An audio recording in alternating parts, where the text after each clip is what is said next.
Every time na tinatanong mo ang sarili mo kung bakit andyan ka sa sitwasyon mo ngayon, alam kong alam mo ang sagot kung bakit ka successful o hindi. Ang kaiban lang sa mga successful sa katayuan nila ngayon ay ina-accept nila ang sagot sa bawat tanong nila sa sarili nila, whether they like it or not. And that's why kapag may mali silang nagawa, ay naayos nila. Kasi ina-accept nila, ina-acknowledge nila yung mistake nila. Unlike sa mga unsuccessful na tao, mas pinapairal nila ang ego nila, ang pride nila, na kahit alam na nila ang sagot sa tanong nila kung bakit unsuccessful sila, ay talagang hahanap sila ng butas. Butas o paraan na instead i-accept nila ang mga errors nila on why they are unsuccessful, sinisisi sa iba. Gumagawa ng kwento, naghahanap ng palusot o excuses, wherein sila din naman talaga ang rason kung bakit unsuccessful sila. Kasi every situation meron ng isang tao comes from their own decision.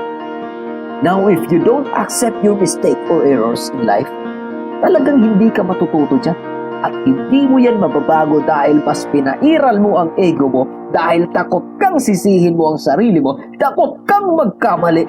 Lahat naman ng tao nagkakamali, at anong problema kung masisisi mo ang sarili mo?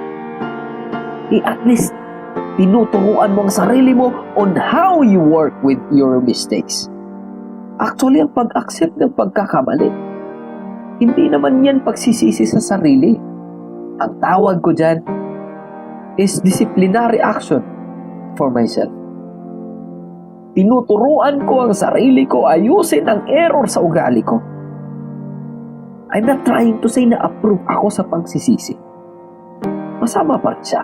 My point is, huwag mong pakawalan ang chance on fixing yourself just because of your ego. That's why you need to lower down your ego and accept your mistakes and learn from it, instead na manisin ng iba. You are powerful. Kung alam mo lang, you are powerful if you just keep on improving yourself by knowing how to manage your attitude through discipline. You have a lot of potential kung alam mo lang kung paano gamitin ng maayos ang oras at energy mo sa paggawa ng tuloy-tuloy na aksyon at kilos sa pangarap mo. Kaya hindi mo kailangang tumingin sa buhay ng iba at ikumpara ang sarili mo. Ang buhay mo, ang katayuan mo. Kahit ano pa man ang sitwasyon nila, pantay lang kayo. Dahil pareho kayong may energy at pareho kayong may oras. Kayo kung powerful sila, powerful ka din. Ang tanong lang dyan ay kung saan mo yan ginagamit ang oras at energy mo. Sa pagpapa-improve ba ng sarili mo? O sa patuloy na paggamit nito sa walang saysay na mga bagay? Baka masyado mong ginagalingan ang paggamit ng energy at oras mo sa pagmarites sa ibang tao at negative na mga impluensya. Kaya negative din ang katayuan mo ngayon. Kaya you should always make a wise decision. If you are powerful right now using your time and energy, would you use it on your growth and to help people and the world, or to just waste it until you die? God bless.